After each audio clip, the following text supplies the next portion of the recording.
Hello,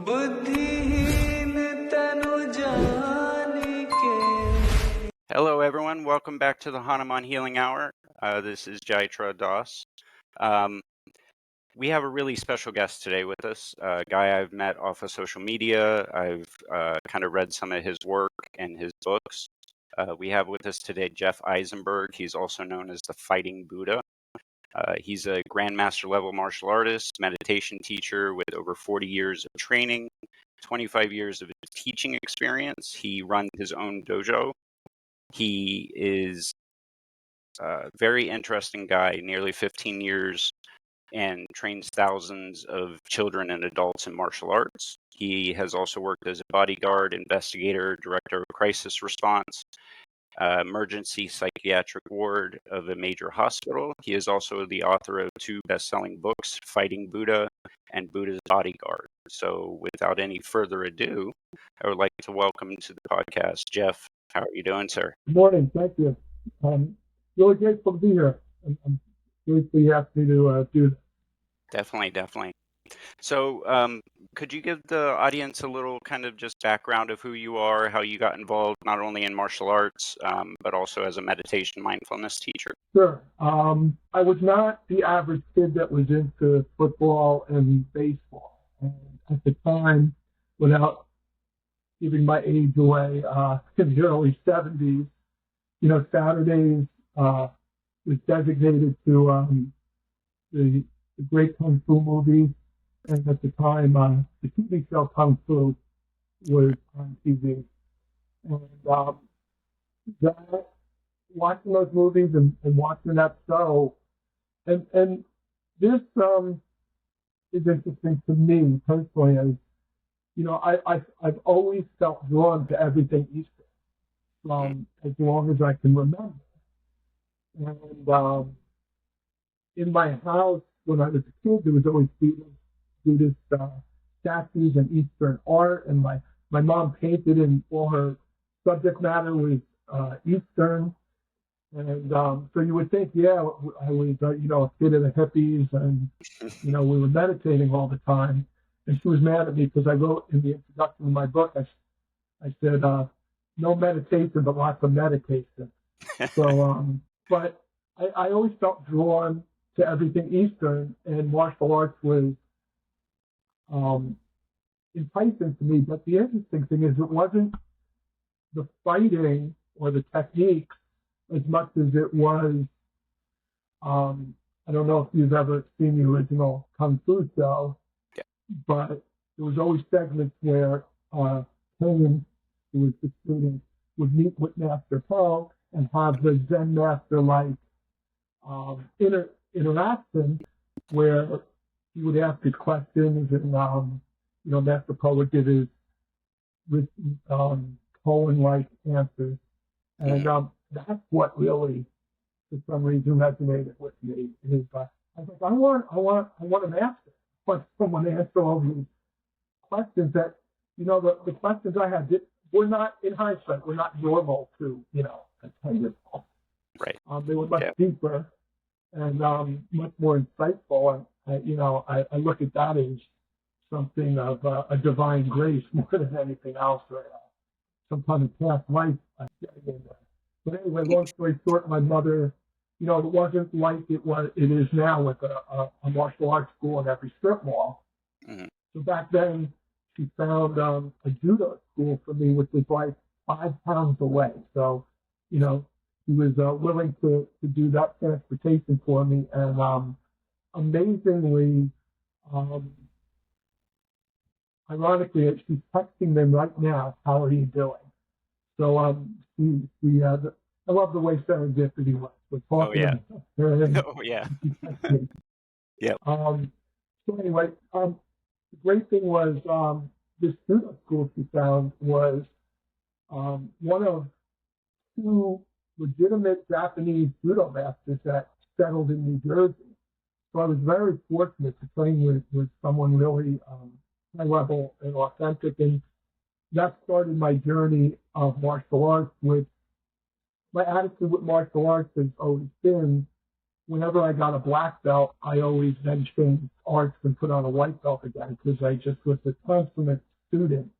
And that's not to say I stopped training in other arts that I've already been in. I just wanted to keep adding. And I mention this only because it carried over into my spiritual practice as well, that kind of perspective and attitude. So I trained in many different arts over the years. And, 16 years ago, I got involved with Brazilian Jiu-Jitsu, and that's what I do today. And how that led to spiritual practice is there was always a meditation portion of the class in the beginning and the end of most of the martial arts I trained in. And that really tapped into my feeling of the Master Po kind of situation. It wasn't the fighting technique, it was kind of a peaceful, serene kind of exposure that I was looking for originally. And I realize now that basically we were really just doing concentration practice more than any kind of meditative practice. But it set the stage. And as I got older, as a teenager, started reading as much Eastern literature as I could. And then I started going to day-long programs and going to hear Dharma talks. And then as I got a little bit older, started going on retreats and settled into Buddhism.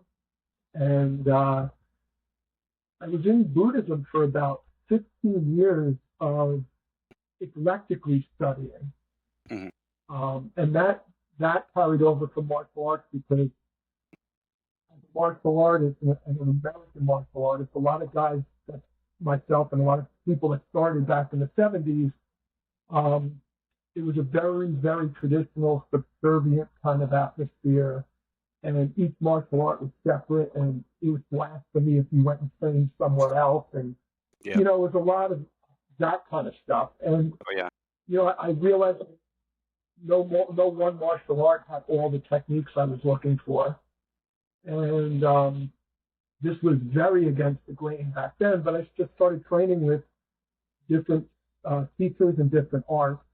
So that carried over for me into spiritual, like to the spiritual practice, because I had some bad experiences with bad masters, like I just said. And I was hesitant to commit to any one spiritual teacher, only one tradition, because of those martial arts issues. So after about 15 years of going to different teachers and different retreats and programs, I met a guy named Noah Levine. I don't know if that name means anything to you. It does. Yeah. I've had a couple of experiences with people that have done some stuff underneath him, and I've also kind of read a little bit of his work. I can't remember off the top of my head the book per se. Yeah, not off the top of my head. His first book was Dharma Punk. That's and so this was a transition for me because I'm old now, but back then I was the youngest guy in the room, and I was actually a hardcore kid and a punk rocker, and didn't really fit in so well. And then I met Noah, and he went through the same type of process as I did. His father, Stephen Levine, was a noted meditation teacher. So Noah grew up with the Dalai Lama staying at his house, and you know, all these really notable meditation teachers and authors. And he rebelled against that crowd that was a punk rocker himself. And so to make a very long story short, what appealed to me was his really practical, no-nonsense presentation of spiritual teachings in a way that was most concerned with how do we assimilate this into our daily lives, how do I apply it. So I was around in the beginning when Dharma Punk's meditation started in New York City. At that point it was called Rebel Saint Meditation Center, and then it switched over to Dharma Punk. But that was in the mid-2000s. And Noah was in New York for 3 or 4 years. I studied with him, and then he moved back to Cali. And we have a 25-year relationship with him at this point, and he's my main teacher in terms of Buddhism. And I've trained and studied with a lot of Buddhist teachers over the years. And then I got into Bhakti study. I'm a musician as well, and I love kirtan. And there's a lot of crossover between the hardcore punk scene and Krishna consciousness. Yep. And I was just so dedicated to my Buddhist path that I wasn't against any other path. I just was focused on one path at the time. And what brought me into Vedic study and Bhakti study is Raghunath, or Snake Capo. And basically about 8 or 9 years ago, a friend of mine said, hey, you want to go to a workshop with Raghunath? And I said, EDF is Raghunath. And he said, Ray Capo, man. And I'm like, so honestly, I went more because I'm a fanboy of, oh, geez, I'm wearing a shirt, Shelter. Yeah. His band's Youth of Canadian Shelter, but Shelter is primarily a Krishna conscious hardcore. Okay. And we hit it off in the old days, and I started going up to Petersville Farm, which is Raghunath meditation retreat, and started studying at the Bhakti Center with Katsuba. And the interesting thing for me was, as I got more exposed to Bhakti and I started reading the Gita in particular, I was shocked to see that all Buddhism in the Gita. Yeah. And, so a lot of my Buddhist peers kind of look at me kind of cockeyed when, singing kirtan and, expounding Bhakti as much as I do Buddhism. But to me, they're just two sides of the same coin, two different sides of the same coin. And I have no problem reconciling the two practices. They complement each other in my eyes, and they deepen each other. So that's the long story. Definitely. Yeah, your story definitely sounds quite a bit like mine, like just me in a different life. I started around martial arts around age 10. I was living in Hawaii, and I started with judo too.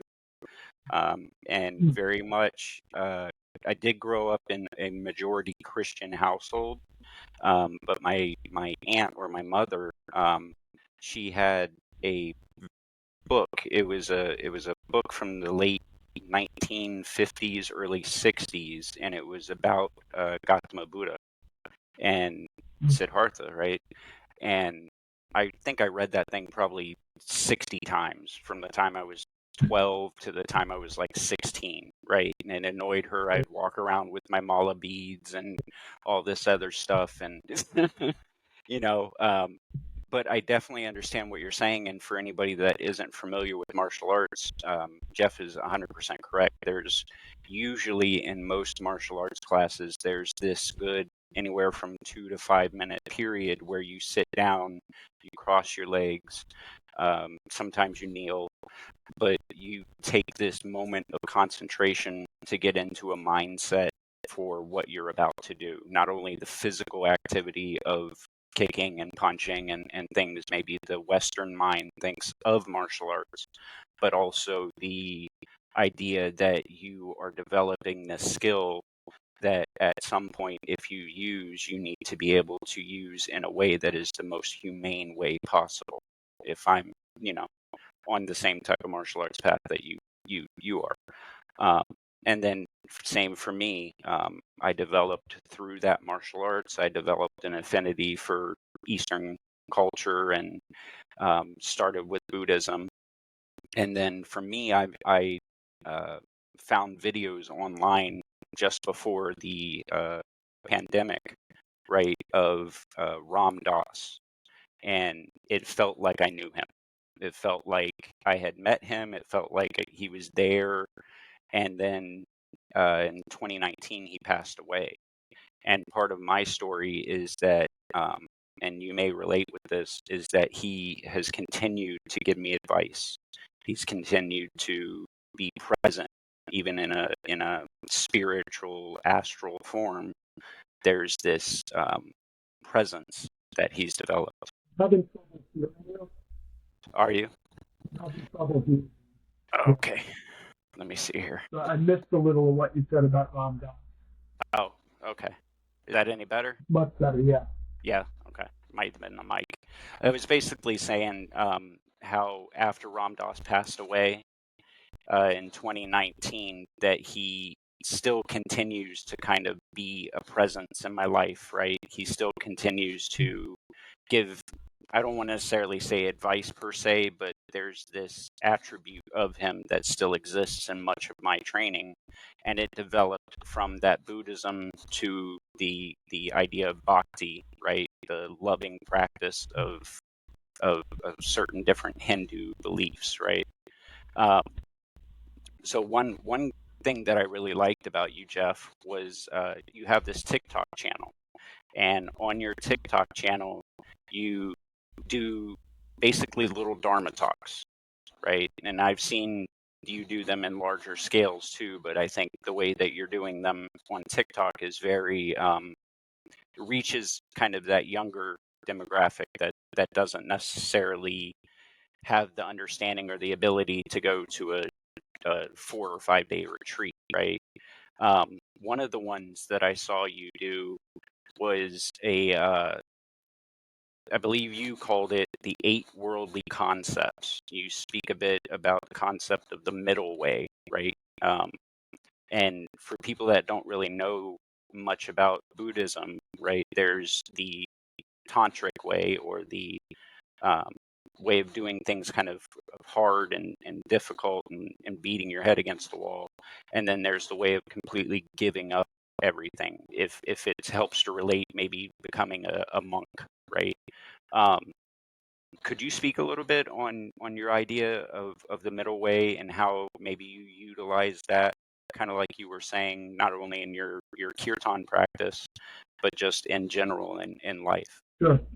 I just wanted to note that I had the same feeling when I discovered Ram Dass. It's pretty common. He is an extraordinary being. And Gift for the Mill is like a Bible to me. Yeah. So, polishing the mirror. Polishing the mirror the is mirror. mine. Yep. I think it's so accessible. It's always a first suggestion to people new to spirituality. For me, don't read Ram Dass, anything. Yeah. Yep. I still recommend Be Here Now pretty much to everybody. the ultimate spiritual. Yeah.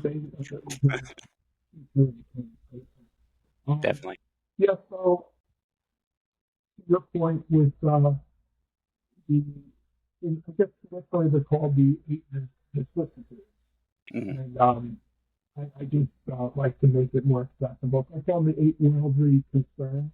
Mm-hmm. And they are pain and pleasure, gain and loss, praise and blame, and fame and disrepute. And these experiences, we will have them regardless of our intention, regardless of our actions. These are just the nature of existence. There's no avoiding them. Mm-hmm. There's nothing we can do materially or spiritually to eradicate what we might view as the bad ones.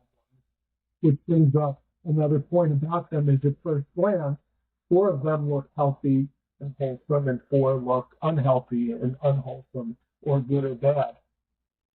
And this is kind of the beginning of the problem we have in the material world, and where the practice specifically teaches us how to deal with the material problem of these concerns, which is seeing half of them as good and half of them as bad, automatically sets us on a path of pursuing or avoiding, which is that really the foundation of suffering. And when we kind of take a look at these 8 experiences and really investigate them, we see that they're really 2 extremes of the same issue. Pain and pleasure, gain and loss, they're all connected we're either in pain or pleasure. These are, we're either experiencing pain or disrepute or gain or loss. These are it's the natural ebbing and flowing of existence. Mm-hmm. But when we see this, we see the sameness in both experiences. We can see that the issue is not the experience. The issue is our relationship with it and our response to it. Mm-hmm. And Buddhist teaching, says you should meet both with the same acceptance and the same equanimity. Mm-hmm. Now, this sounds kind of horrible in a way to someone new but it's not saying that we should pursue pain or avoid pleasure. It's saying that we can manage our own internal response toward peace, and that if we experience pain and we try to avoid it, we're going to suffer from never dealing with the root cause of it.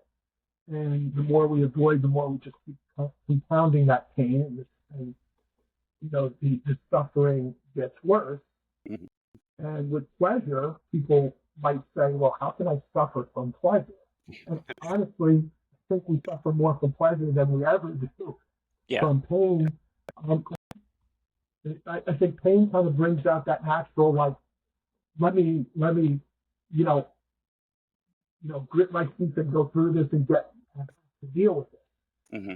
So I think we, not always, but I think that's kind of in our nature to respond to it immediately, as opposed to, pleasure. We don't want it to end.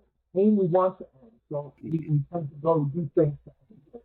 Mm-hmm. Not always healthy things, but once we can get to the healthy places, we're pretty good at responding to pain. Mm-hmm. The pleasure part is the problem, and part of it's the misunderstanding because we think pleasure is a good thing. And I'm not saying that it's not a good thing, but many of us come to spiritual practice because we're looking for a life with no pain and nothing but pleasure. Mm-hmm. And we think that spiritual practice will change the world for us. Mm-hmm. And somehow it'll externally affect things so our life is blissful for the rest of our lives. And then we're, punched in the gut when we find out spirituality is about changing us, so we can't do anything about it. But with pleasure, I think it's more difficult and insidious to deal with because it feels good. It's generally healthy.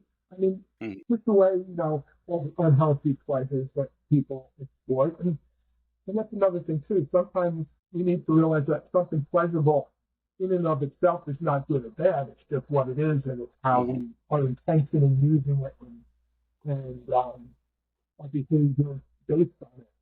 But in a nutshell, we always want to be happy, and that's a good thing. But what spiritual practice teaches us is we can't always be happy. Right. Our emotions, our feelings, even our body.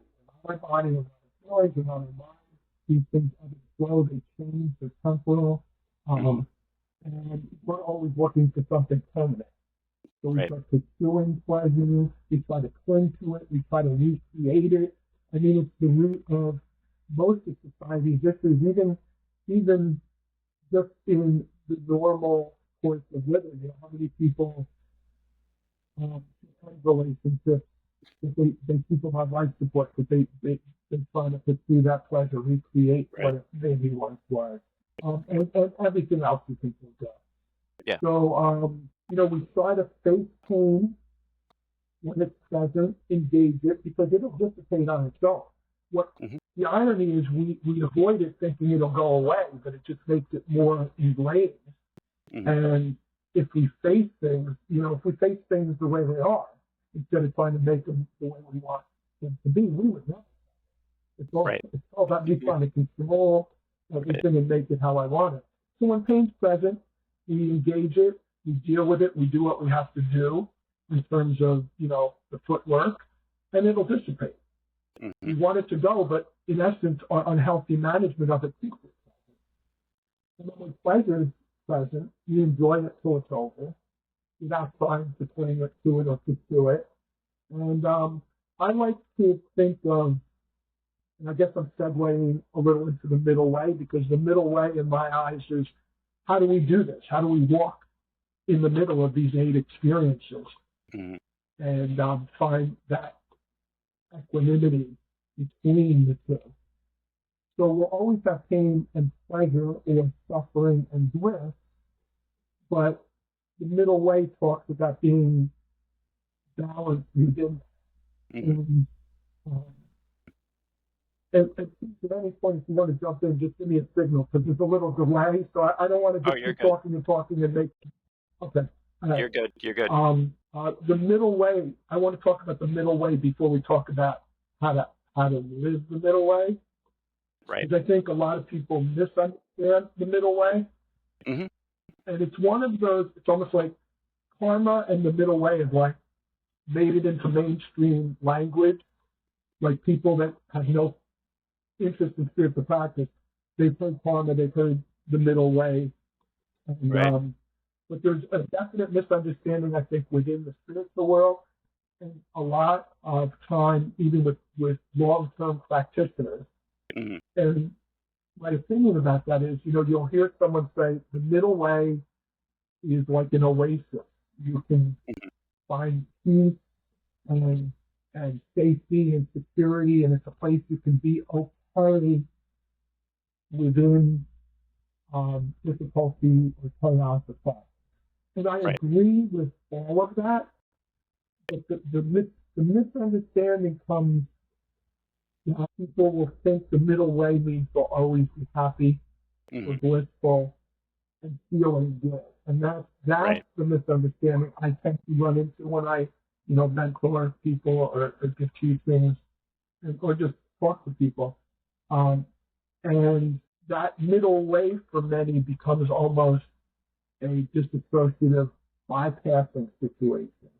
Yes. So yeah, I've seen that a lot. I've seen it a lot with I don't want to say it in a bad way, but I guess the new age spirituality, the I have to be high vibration all the time and you can't harsh my vibe type of attitude, right? Yeah, absolutely. And I don't think to tell, yes, our speech has to be, you have to have wise speech, and we don't want to be harsh, but we can be discerning without being, without it being condemning. Judgment and discerning for me are two different things. So I don't think, I feel the same way as you. It's funny. One thing I say a lot is my generation seems to use drugs, and it led us to spirituality, and we stopped doing drugs. Right. Now it's that spirituality is being used to justify drug use as medicinal, or there's some nice sounded words that to me, and I don't mind. I don't care so much about people being upset with what I say if I feel it's my truth and I feel it needs to be said. So I'll say it. I'm not saying I'm speaking to you, but I'll say it. For me, talking about, and there's a lot of questions. People shouldn't assume that because we say we were discerning about certain things about an issue means we're against the whole issue either. There's a lot of good happening in the New Age world as well. Of course.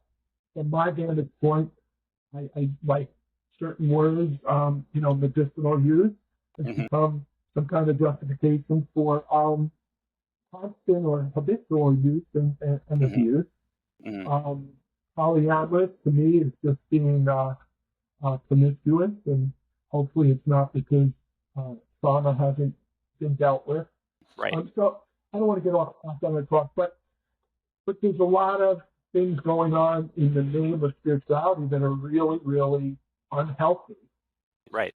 And spirituality itself can be the worst bypass of all, the worst disassociated. Oh yeah. Worse than anything else. Yeah. So, To your point, Neem Karoli Baba, right? Ram Dass's spiritual teacher guru. When I don't know if you remember the story, but when Ram Dass took him the LSD, and he asked him, "What do you think of it?" And he said, "It's nice. It can get you to the presence of God, right? To sit with Jesus, but then you have to leave again, right?" And I think you're exactly correct about the way you said that is, these things that everyone is trying to grasp at as tools to reach the divine are really the I don't know how much you know about the Judeo-Christian religion, but they talk about the false prophets, right? And I kind of see some of those things as the false prophets. I see them as things that can be good in a form, right? But more times than not, the human experience tries to justify them and use them as this is my tool and this is how I'm going to get there. You know what I mean? absolutely. It's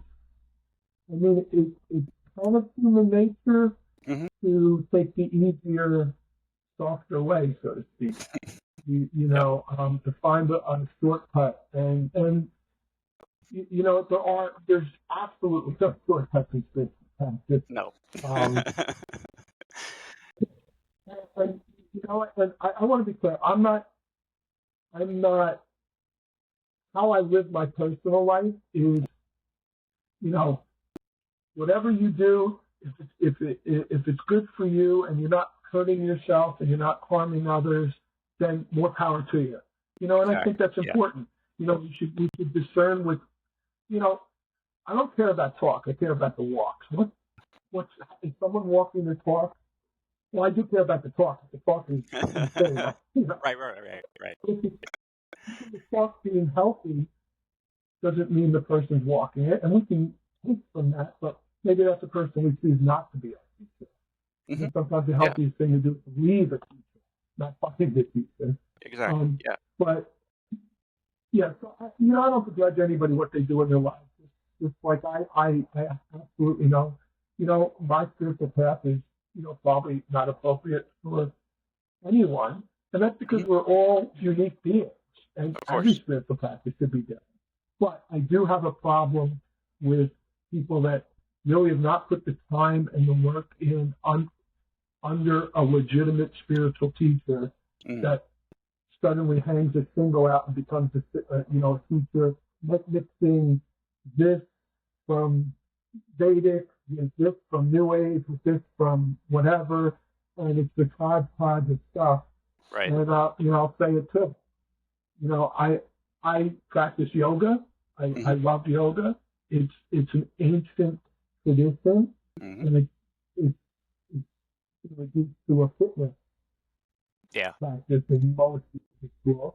Yeah. And I respect yoga teachers, but there's something wrong when I'm the only person in class not certified as a yoga instructor.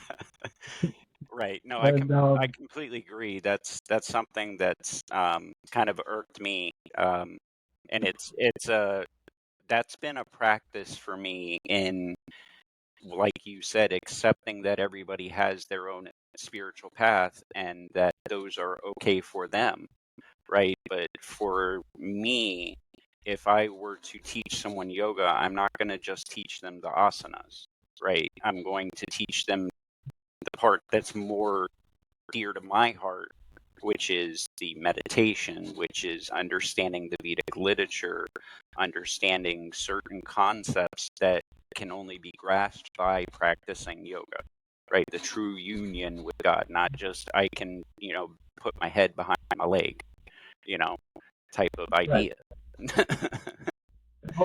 hopefully, you know, it people kind of consider me, I don't want to say hypocritical, but odd because Mm, as much as I'm really about um, not being traditional, mm, I think you have to have a traditional foundation to take what's traditional and keep its integrity and Hmm. authenticity, but presented in a more modern way. Yes. And I think the problem is a lot of people now are not getting a foundation in tradition. They're Hmm. just going off on their own in whatever they think with no basis of educational experience in Definitely. what they're expanding upon. Definitely. So, I definitely agree with that because I don't know if you've noticed, but this last couple of weeks, my name has changed. A couple of weeks ago, it was Hanuman Das, and I accepted a new teacher because I was having that exact um, quandary inside myself, right? Of I know these things, I can express these things, but I've never truly accepted a legitimate, I don't want to say certified, but a legitimate teacher of these concepts, of these Vedic ideas, of meditation practices, certain different types of bhakti worship, right? So my teacher is now a gentleman called Baba Ganga Das, and I did a podcast with him a couple of weeks ago, and it moved me to the point where something in me just said, "This is your teacher. You need to have an actual connection, an actual like." If you envision kind of a source and then the actual lineage of connection, that's what was happening in my mind, right? So my name changed to Jaitra Das because I was initiated in the Ramanadi Sampradaya lineage, right? So I have a Satguru, I have a guru, and for me that was something that kind of was being put off because of some of the new age ideas that I had, right? That you can do it on your own, that source will tell you what you need to know. And yes, while that's true, like you said, you need to have that foundation, that good solid foundation of what is actual. absolutely, guidance from a credible teacher is I want to stress to anybody listening, and especially if you're one of the people we're kind of referring to, please don't, stay with us. Yeah, Cut those definitely, kind of off. definitely, definitely, because It's really, for me, it's really coming out of um, an empathetic, compassionate place where, like the book I wrote, Fighting Buddha, it's about mm, martial arts and Buddhism. But what I write in it, you know, again, if people are not ready to hear a certain truth, they're going to get defensive immediately. But right, some of the things and critical things I wrote in that book were my own bad choices in trying to save people from making the same mistake. of And, course. and this is what it's not just about knowledge, it's about the guidance along the path based on Hmm. experience. And I do a Zoom with my teachers every morning, Oh, 5 beautiful. days a week. I talk to Noah once a month. I'm in 2 weeks. I'm going on retreat with him. In Mm, October, I'm going on retreat with my teachers in so I'm always, knowledge is one thing, but to turn knowledge into wisdom takes experience. And right, this, and I'll end.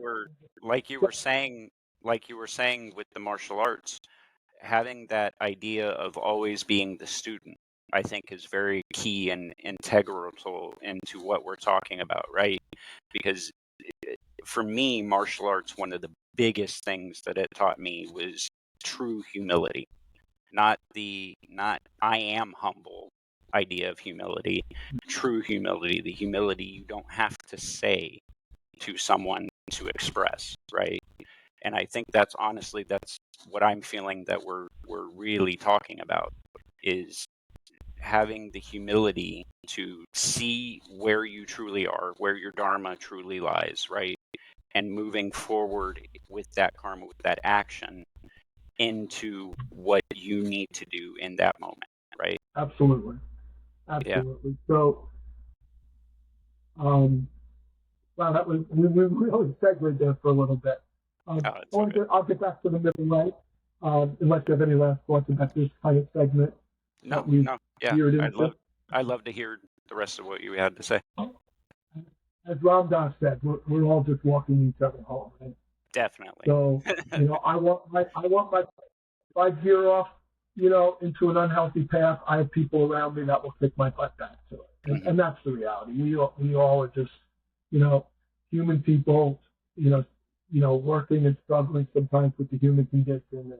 And so that's really what it's about for me. But the middle way, that misunderstanding is that people think the middle way is a place where they don't have to feel or experience something.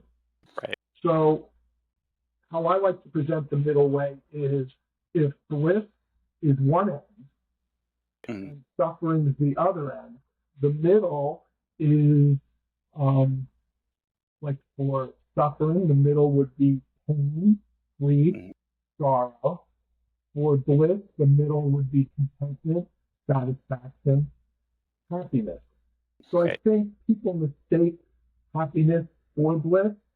Right. But happiness is a much different experience. Bliss is like, that extremely temporary, if you look at an EKG, if you could look at a happiness EKG, bliss is, goes way up there. Happiness is here. It's just going like that. And that's really what we should try to be achieving and sustaining is, it's not that we don't experience these things, but we don't need to experience them to the extremes that we kind of pick them in two extremes and don't consider that middle. So for me, the middle way is to engage and to completely engage and feel and sit with and deal with what's present in the present moment. So if I'm in pain, if I avoid pain, then I end up suffering. If I sit with pain, and not only sitting with pain to work through the difficulty of my life, that, whether it's a death or a breakup or job loss, financial, whatever it might be, I'm also training myself to handle it better the next time. If I'm content and satisfied, that's a much more sustainable experience. We can achieve that more frequently and sustain it for much longer periods of time than the bliss we're always searching for. Right. So simply the middle way is just to be able to be with what is without adding anything to it, without pursuing an alternative, without avoiding it, without getting stuck in a narrative about it, without condemning or judging ourselves or how well or not so well we're managing things. And to me, that's really what, Buddhist practice is. And this came into my mind when we were kind of talking about the New Age kind of stuff. For me, my spiritual practice has always been about right here, right now, and not getting out of here, not trying to alter the experience, but to be completely embodied in my own self-realization and how I walk through this world. Right. So for me, I might be sitting on a cushion and the guy next to me is meditating on, past lives or future lives or different astral planes or whatever, and that's cool. I'm meditating on what's going on right now with me and responding to it in a compassionate, loving kindness type of way. Yeah. So with all these things we face, the pain and pleasure, gain and loss, place, blame, shame, and disrepute, it's not that they don't affect us. It's not that we don't care about pleasure, or it's just that instead of when we're facing something that brings us joy, we might get blissful for a second, but then we can say, like, it's not going to last, and we let it come down into that satisfaction. Like, we enjoy that really high, and then we come back down to the baseline, which is I'm really grateful. Wow, and a more balanced kind of existence.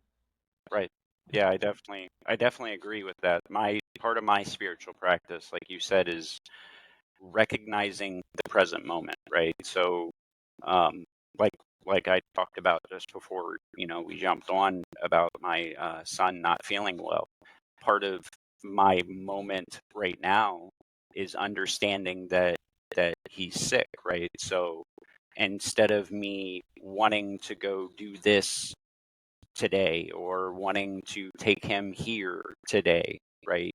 I recognize that he's not feeling well, and I jump into that role of I am a father right now, right? And then I say, okay, what do I need to do to alleviate the suffering of this being at the moment? Because that is in the moment part of my responsibility, right? And by doing so, I am present with my son, I'm present with myself, and I do the dharma of the moment, right? Yeah, I mean, and that's a hard thing to do, to let go of our own false ego and our own expectations, our own desires, especially for another. Right. That's that's the crux of practice. And when you were speaking, what came to my mind was there's three truths to suffering. Mm-hmm. One is pain. We have a body, we have a mind, we're going to feel pain.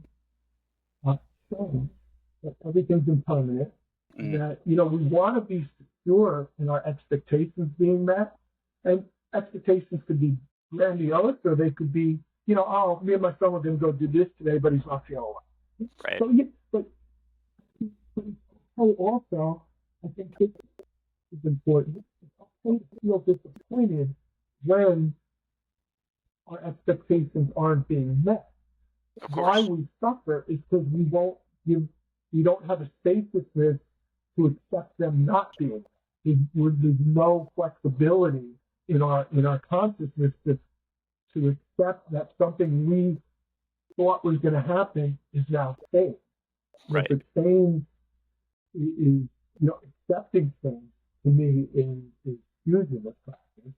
And then another thing you said about I'm a father, these identities that we have, that none of them are permanent, but we have to be able to shift the role we're playing or the identity we're identifying with at the moment based on what we're dealing with. And so that's the third truth of suffering, is the non-self, that the emptiness of things not being inherent and permanent in us.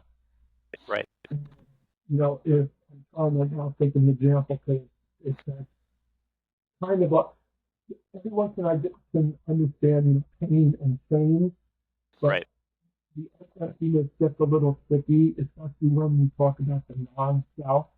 And the way I try to simplify that is just to say, hey, the self, we generally construct a construct of self and identify with that based on conditions, but the conditions are temporary, yet we think the experience and the experience within us is permanent.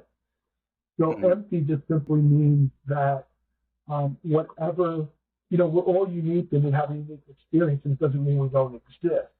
But the different way that spirituality taught me to view my existence is, I got to use a Zen story. So, and I'm sure you've heard this, that a student is extremely angry, goes into a rage, and he has some terrible behavior, and then he goes to the teacher, and he says, Master, I'm an angry person. Please, tell me how to fix this. And the teacher says, well, show me your anger. And he goes, well, I can't. I'm not angry right now. He says, well, I guess you're not an angry person. But, the point being, we label ourselves and identify with those labels as something fixed and permanent and inherent in us. And spirituality teaches us to say, not that I am angry, but, anger's present, anger's here, jealousy's here, envy's here. All these things that And this gives us the freedom. This is really the true liberation. Like we come to practice wanting to be liberated and transformed and transcend certain things, but then we completely hold on to and deeply believe in the identification of all these conditions that aren't. Right. But meaning that, meaning that the true liberation I'm looking for is to let go of all these wrong beliefs I have in myself. Yes. Yeah. Because that's what keeps me perpetuating that behavior. And the way, getting back to the middle way and how do we navigate between those 8 experiences, which are the triggers for all these things within me. Pain triggers a certain my personality, and conditions, behavior, and thinking. Pleasure triggers another. They're all so I think it's Thomas Sojin. He talks about, I forget the Tibetan word, but he says we all walk around life with hooks on us, and we keep getting hooked by this and hooked by that. Like the hook. And the practice for me is to walk through life without getting hooked. Now, sometimes I do this very easily, and sometimes it's extremely hard. I get hooked, and I got to put a lot of effort into getting unhooked or breaking the attachment. Right. But the emptiness is just understanding that most of the things I believe about myself are not true. Right. I've concocted this whole story around them, and it's time to just keep peeling those layers off and get back to a natural state. Find that natural state, because Noah just gave me. And I definitely want people listening to this to understand that I struggle with this every day, all day long, as much as if not more than everybody. So I'm here to share my knowledge, but not to say that anything other than this is knowledge and experience I've gained.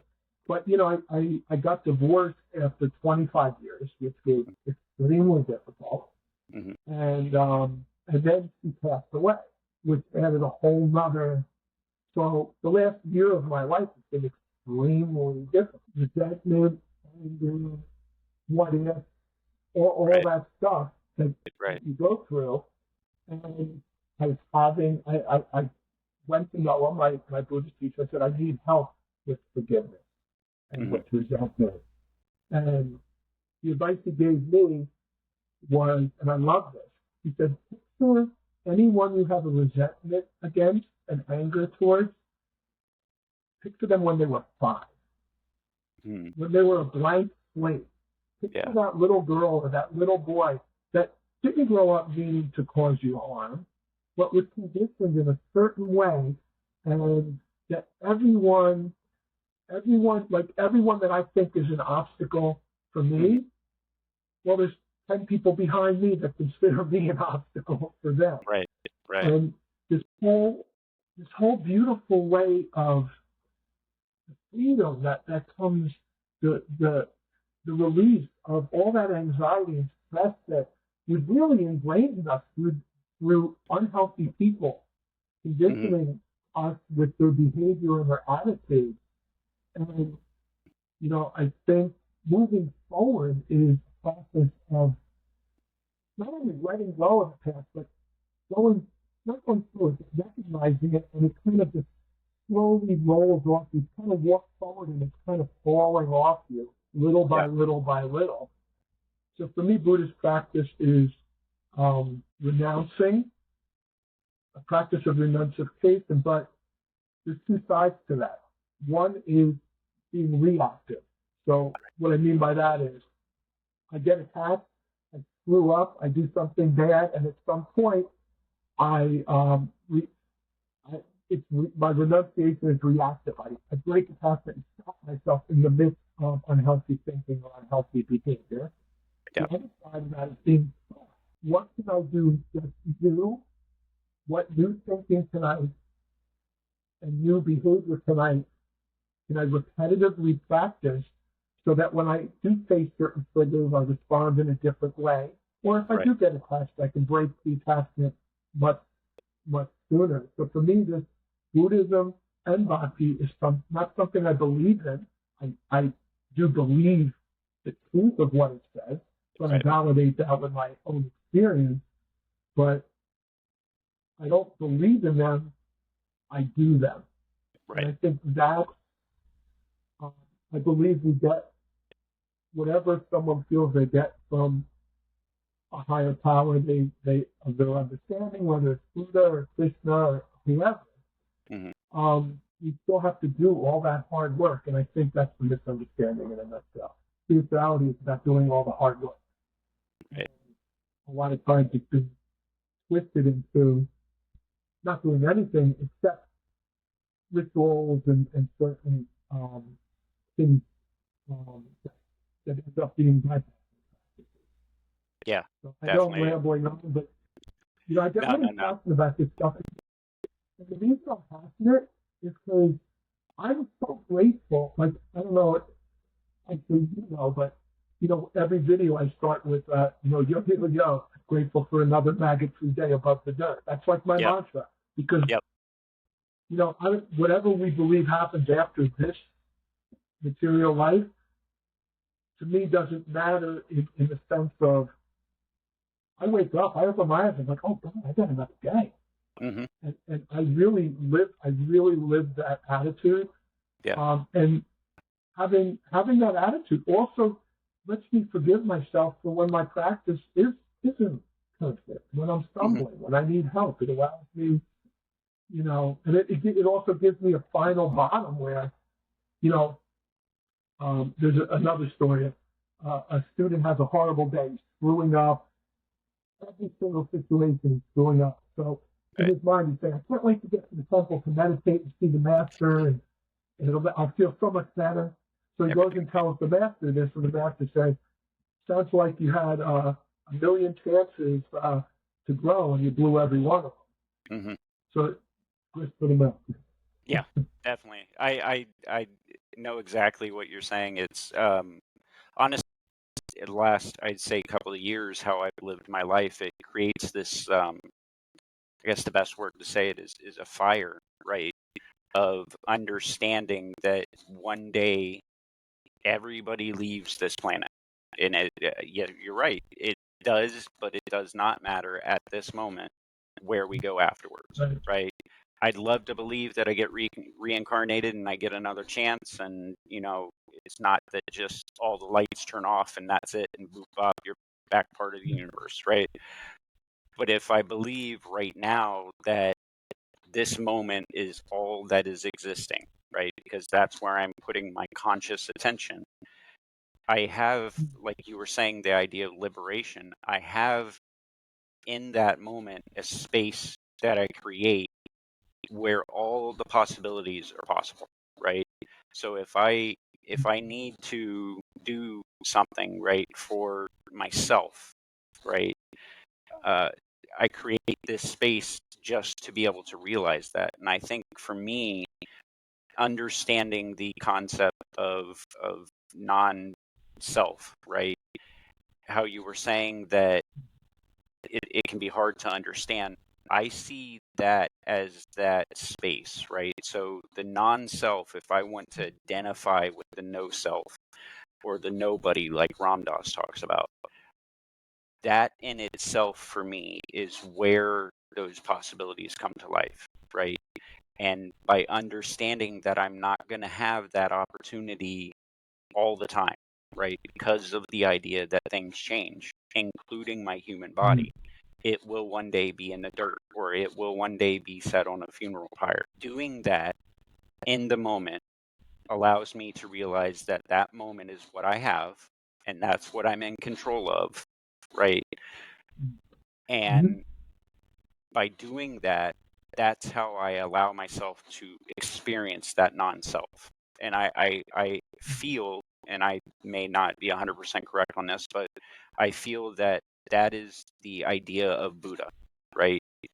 The thing that Buddha really realized that he was able to articulate 2,500 years ago was that there is a space that you can consciously focus on where not only are all things possible, not only are all things not possible, but you can focus on this particular space and have the openness to allow what is going on in the moment, what is needing to be done, what is not needing to be done, and cultivating that for me is one of the biggest things that I've been able to feel, and that honestly has saved my life. Right? There's been times in my past where I wanted to do really bad things to myself, and by realizing that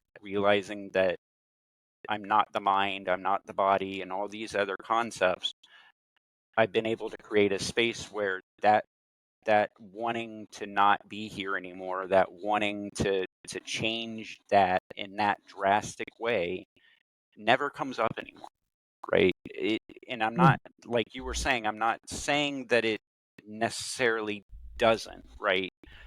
But when it does, I recognize it for what it is. I recognize that there is a space in me that I can see it, and it almost becomes, I don't want to use the wrong word, but it almost becomes irrelevant, right? Because I just see it as a thought.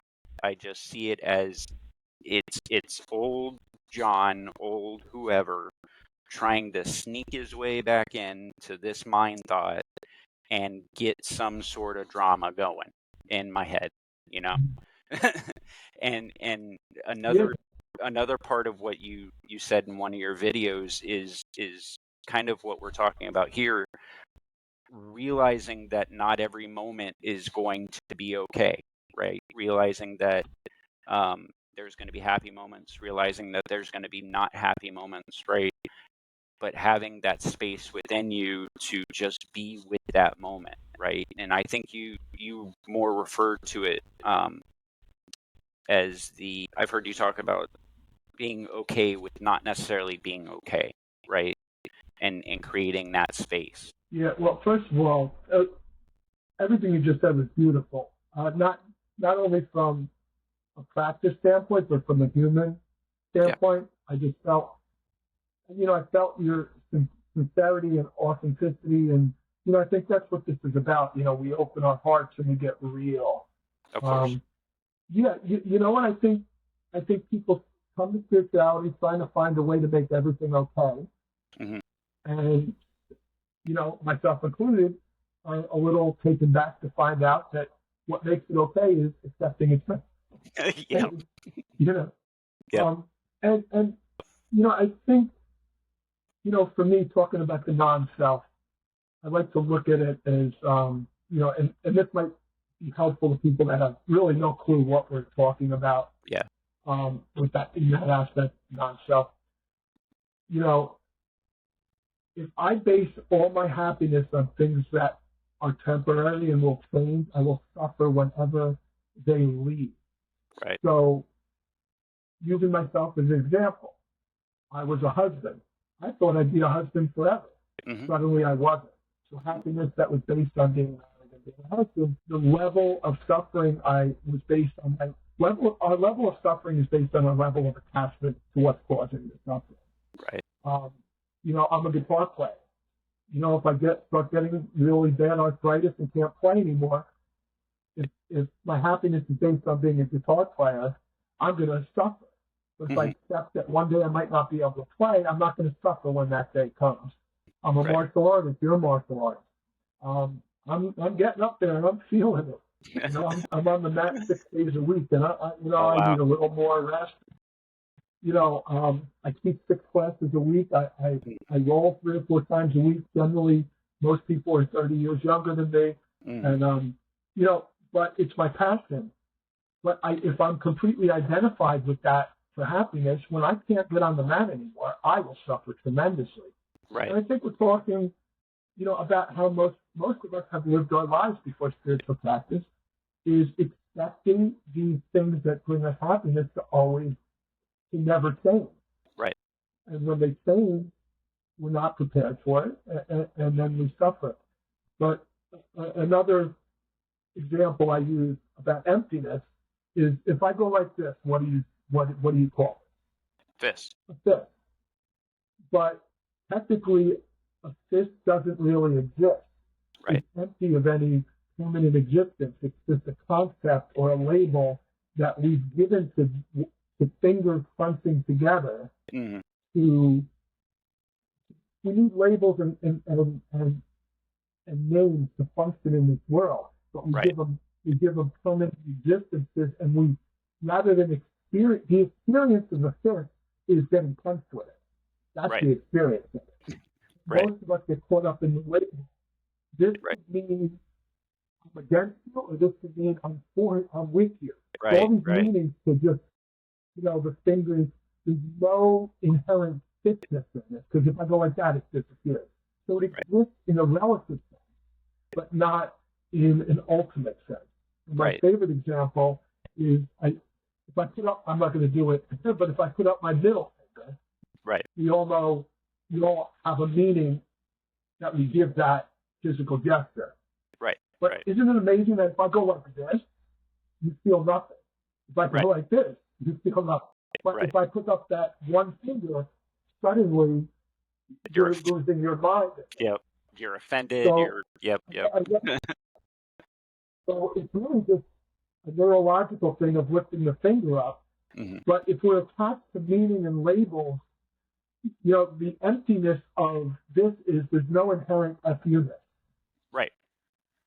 It's just a finger. And if we can start looking at life that way, that everything I get so triggered by, it's really empty. Mm-hmm. It doesn't really exist. It's something temporary that has a meaning in my brain to sort things. Everything has to have a meaning in life for us to function. We know that red flame is hot. Don't touch it. We know it.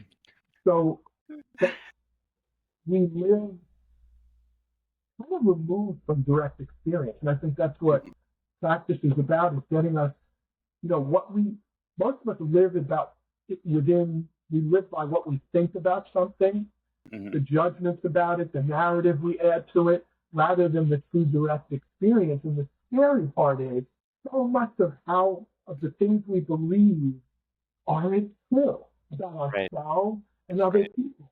I could get a belief just glancing at someone, and I can instantly talk myself into that they're not a good person or I don't like them.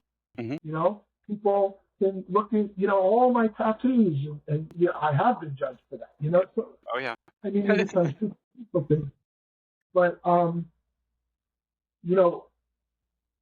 what Buddhism talks about is the most intimate and authentic we can be with ourselves is to know what we don't know. Because we think we know, and everything we think we know, we don't ever investigate. Mm-hmm. And even things we know that are true change as we change as people and grow. And so, happiness is just simply not being stuck in one spot attached to particular things. To see that really the human experience is an ebb and flow process. Mm-hmm. I'm just a spaciousness that comes in contact with different material things, and it's all about perspective. In fact, I was at a spiritual event yesterday, and the teacher, this was a Bhakti event, and he said, suffering's a matter of perspective. It's not. It's really about how we view things and how our relationship with those things and how we react or respond, with reaction being the harmful way and response being the new healthy way. So, I present it and I live it in a way that, again, getting back to the moment right now. Is it true? Like, that's no attitude? It's such, I forget exactly your point, but you used the word irrelevant. And I dig that, because, yes, it's not irrelevant, meaning that it doesn't matter. But we can have a perspective that it's irrelevant to attach to it. Mm-hmm. Like, it's something that we could just let pass by. Why do we have to grab on to everything we face and have an attitude about it? Or, there's a lot of things. So the simple things are, hey, go ahead of me in line. Instead of Right. saying, no, you're cutting in front. Like Yeah. all these, and I mean, and people say, oh, that's not a big deal. To me, it's all those little things they accumulate, and then they finally blow up. Like, Right. I think it's our human condition to handle the big things really well because we kind of have no choice. Yeah. But this guy cuts me off. Then this guy steals my parking space. Then this person doesn't hold the door for me. Then this person cuts in line. Then that. This guy doesn't do this fast. And all of a sudden, I've accumulated and held on to, been hooked by so many things that it's gonna destroy me if I Right. can't stop it. Right. What a nice feeling it is to have that empowerment to not be hooked by the things that we use so much to destroy. Oh yeah. And it's, again, not relevant, but you have a perspective that it doesn't matter right now. It's not an issue unless I make it an issue. Right. And it sounds so cerebral and pop psychology and healthy maybe, but to me, it's that spiritual practice. Like, I'm not going to say I'm not being Right. I don't know. Yeah. I hope I am. But that is absurd. Is he goes to the master and he says, what happens when you die? And the master says, I don't know. And the student's like, you don't know. You're an enlightened master. He goes, yeah, but I'm not a dead one. Right. So Buddhism, for me, talks about if you haven't had the direct experience, you truly don't know. Right. You have to have the experience to be able to speak on something, to be able to share anything true of it. And that's how much we think we know. Have we had the experience? So, anyway, I can go. One of the things one of my defects, for lack of better words, is I have trouble setting up. I do too. I do too. Before I ever, I actually, a practice of mine is when I enter into not only like a podcast, but conversations is, I'll meditate on it and contemplate it, listen to the other person, don't interrupt, articulate your point, and I don't know if I feel like I didn't do that as well as I wanted to, and I never feel like I do it as well as I wanted to. But right. practice is not. I think you did a beautiful job, Jeff. I think you did. But practice is not only the big, I like to say that we're not trying to get holy, we're just trying to make ourselves whole. Mm-hmm. And to me, yes, there's definitely holy elements of spiritual practice. There's definitely lofty levels of spiritual practice. But you can't get there if we don't work on all these little things. Like, if I can't even have a conversation with you without interrupting you, well, there's no way I can be whole. I need to the best of my ability in the moment, be aware of all these aspects of my personality and my behavior, and it all starts with me, right? I got to put the leather on my feet. Mm-hmm. Yeah, I definitely. I don't know if you know that reference. Yeah. Do you know that reference? I definitely agree. Yeah. Well, it's. So for me. Go ahead. No, go. You go, please. I was going to say I view it the same exact way. Part of me doing this podcast is a form of a spiritual practice for me, and one of my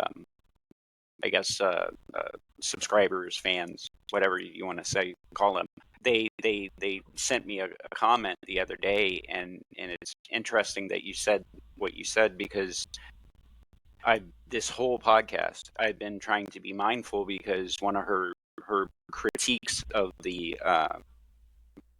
previous I'm having trouble hearing you again.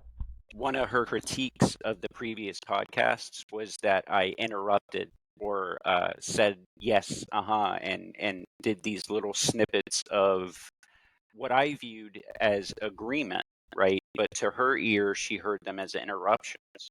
So it's interesting that you said this, because this whole podcast I've been trying to be very mindful of allowing the guest to speak, but at the same time letting the audience know I'm not over here just dazing off, right? And that I'm trying to engage in the podcast. And I think that brings us to a beautiful point of being able to cooperate between humans, right?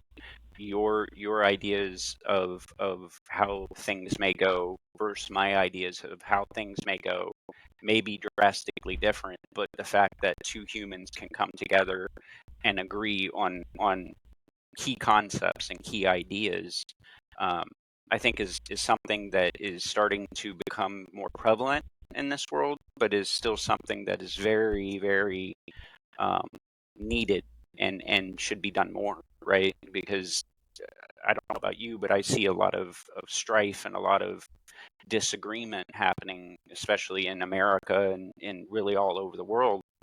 But nobody's really talking. You know what I mean? Nobody's really doing what we're doing right now and having these key ideas that we're allowing to guide our conversation. You know what I mean? Yeah,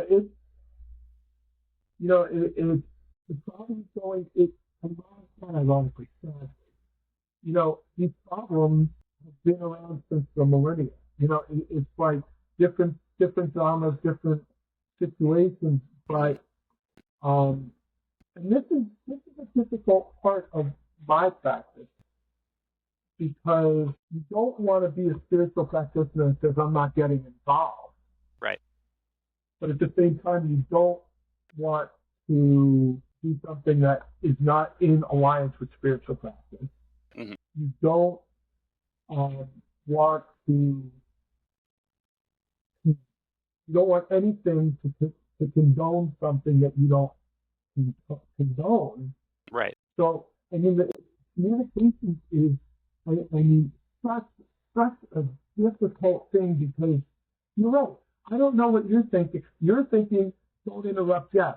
I'm thinking, don't talk so damn much. And Right. if you verbalize that, then you think, and then the worst part is when someone, and this goes back to we want to control, and if we're being attached to how we think something should be.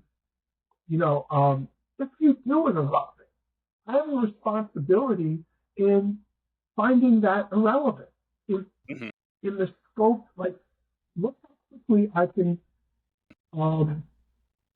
attach to being annoyed I was interrupted, and then all of a sudden the narrative begins about the person that interrupted me, and we're so way past what could have been resolved in a pleasant way. And Right. honestly, I was just at a Buddhist group last weekend that has a discussion after the teaching. And I said it's very easy for me to speak what I want to speak when I'm angry or with aggression, but it's very hard for me to speak my truth in a calm, compassionate, peaceful way. And I don't know if I'm articulating this well, but the only way for me to have a voice in childhood, I actually didn't have a voice. I was conditioned that I was always wrong, to never speak, and to be quiet. So I could never really talk about how I felt, because I had this very overbearing father that was just always either the nicest guy in the world or amazing. But even if he spoke up a little, he would just shut down. And that conditioning carried into my adult life. And honestly, it's one reason I wanted to start. I didn't realize this at the time, but one reason I wanted to get into martial arts was I realized that I might not be able to speak, but if I could back it up, like if I could have a physical ability, to stand up for myself physically, that was some way of compensating. Yeah.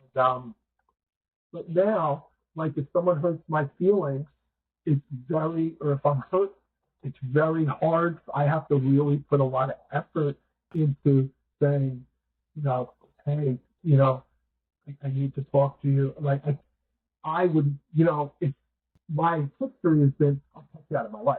Mm-hmm. Here. So the human dynamic is, again, on a bigger scale with what's going on in politics and wars and things like that. You have people that have been conditioned to act or not act a certain way.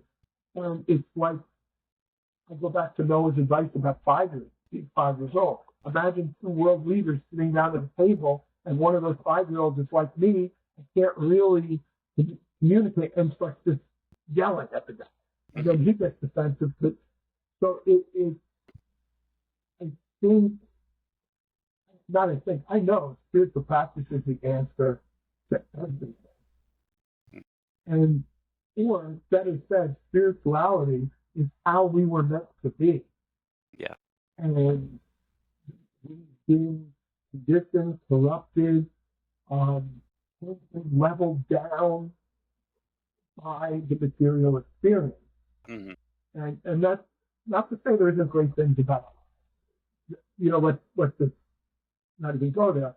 But as human beings, it's very precious and rare that, like, not glorifying you or me, but it's very rare, and that two people can, Zen calls it having enlightened view starts within delusion.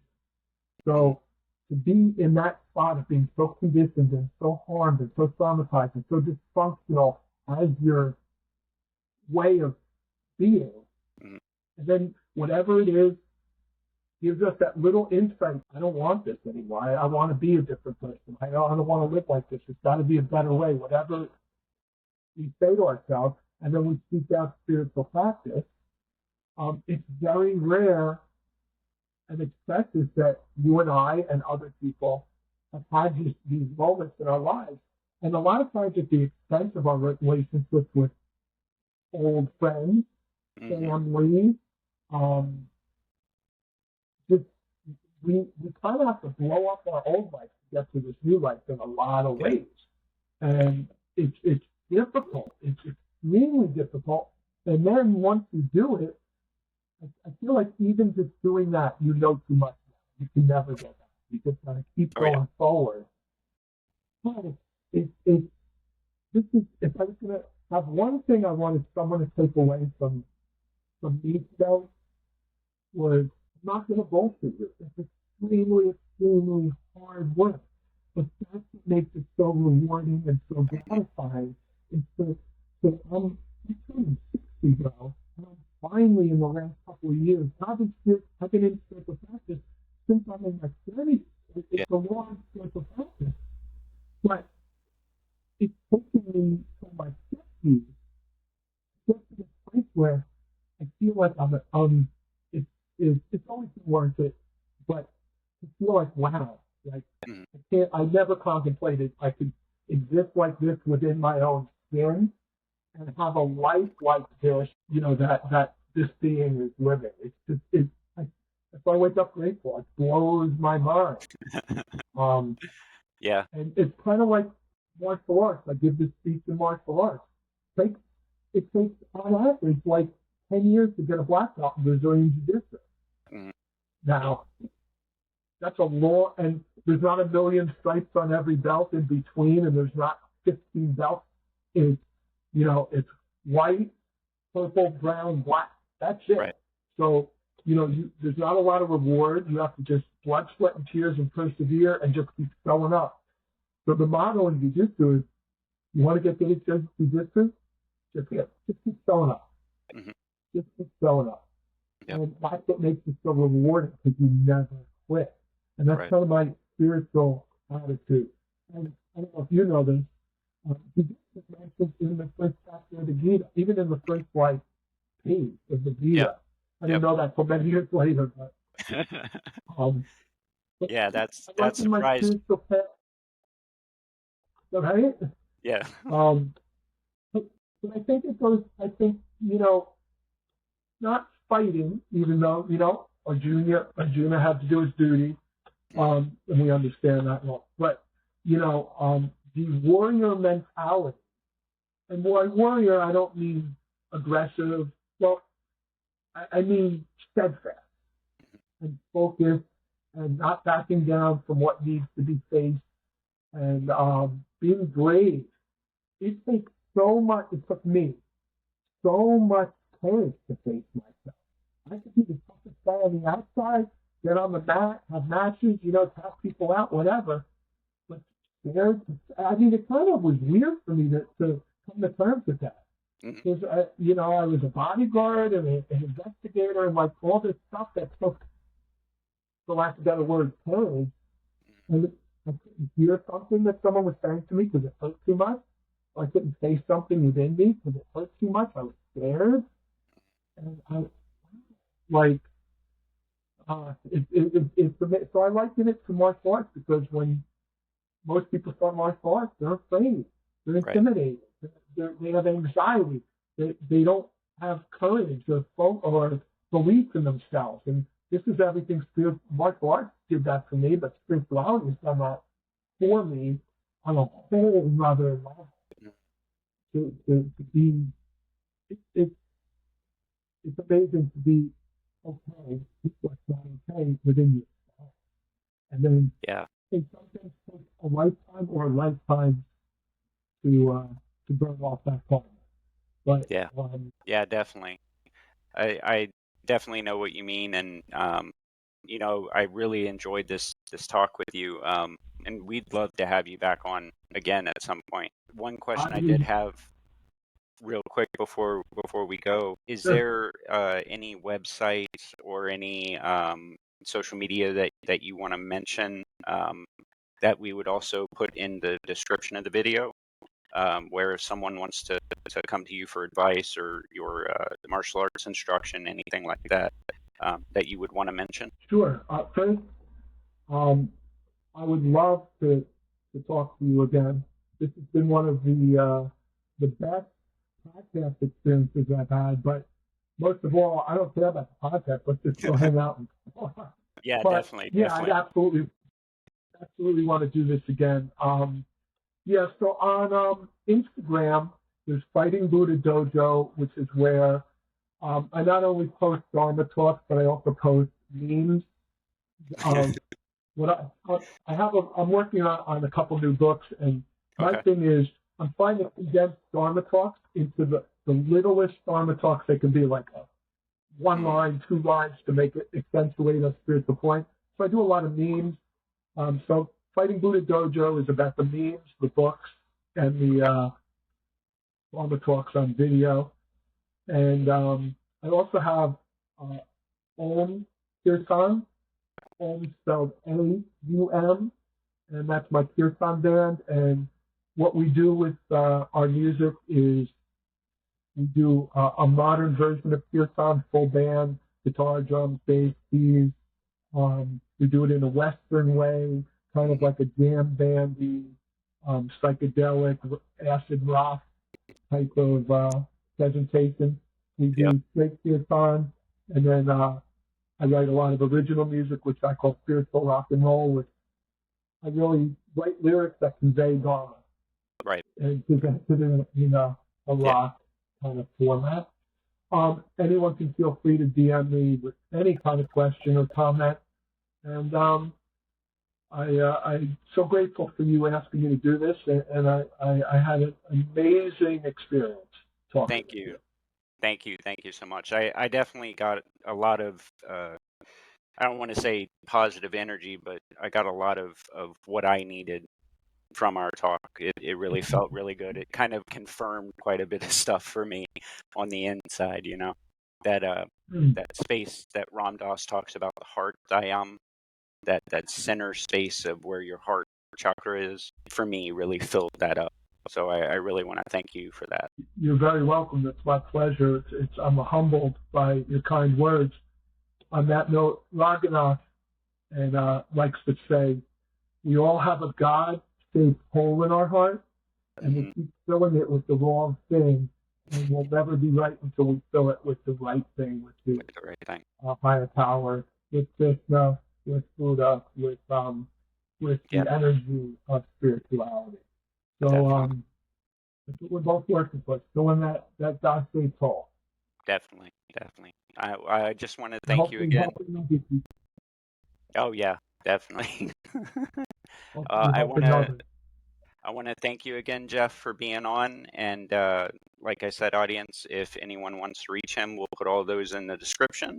You're also more than free to reach out to our email, iloveramdas.com, or iloveramdas.